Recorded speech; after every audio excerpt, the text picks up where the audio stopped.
Truth is beauty. Is there anything in science to you that is beautiful? Or rather, what is the most beautiful thing that you know of in science? E equals MC squared. Really? Oh, it's awesome. It is. So that equation doesn't just have a great publicist. It's actually...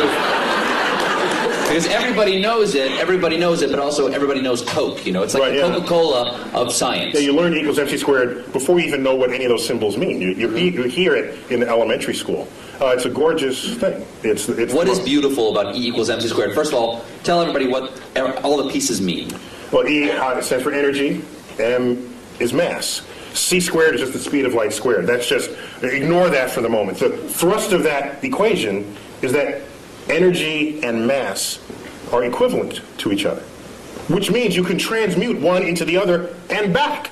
What makes it extraordinary is that that hardly ever happens in our everyday lives, yet it's going on all the time in the rest of the universe. And so we're in this little pocket where E equals MC squared is not visible. It's not visible. It's not happening in our lives. No. But if it did, the world would be really different. Light coming from that bulb would all of a sudden pop into a particle, and the particle would combine and pop back into light again. Would it hurt? It can, yeah. It would sterilize you. There's a lot of, yeah. The kinds of particles that would do that they would sterilize you, yeah. That'd be bad. I've had my kids. Yeah. So it goes on in the center of the sun. It went on at the Big Bang. It goes on throughout the universe, wherever it's hot and heavy. But what is beautiful about it to you? It's simple. It's simple, yet it accounts for hugely complex things. And for me, that is where the beauty lies in the truth. No. If I had to give you a complex theory to understand a complex phenomenon, send me home. Because what's the point? Well, now, there's no tablet in the sky that said it had to be simple to end up being complex. It's just a remarkable fact about the universe. So why not celebrate it? The fact that pi, right? Let's say the numbers together. 3.1415926. We got a few geeks over here. There's a nerd fest We got a geek thing going on over there. Not bad. The fact that you take a circle of any size, a circle the size of the universe itself, and divide it by its own radius, and you get that number, that's beautiful.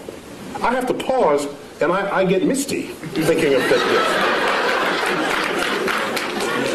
That's just another one, that the atoms and molecules in your body are traceable to the crucibles in the centers of stars that manufactured these elements over its lifespan, when unstable, on death, exploding its enriched guts across the galaxy, scattering it into gas clouds that would ultimately collapse and make a star and have the right ingredients to make planets and people.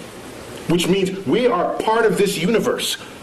As I've said many times, and this goes back, not only are we in the universe is in us. That is a profound concept. And I think it's the greatest gift that astrophysics gave culture in the 20th century. There's a research paper in 1957, and I say that because one of the authors just died, like 2 days ago, Jeff Burbidge. Burbidge, Fowler, and Hoyle. One of the most famous research papers that no one ever heard of. You know why, I think? Because it had 4 authors, not just one, and it took a decade to figure out, and it wasn't just somebody burning the midnight oil, so it doesn't lend itself to poetry or screenplays, because it's a collaboration, so nobody wrote about it. But we knew that we are star stuff. We knew that we are stardust at the middle of the 20th century. That connects us to the universe like no other fact. That's beautiful.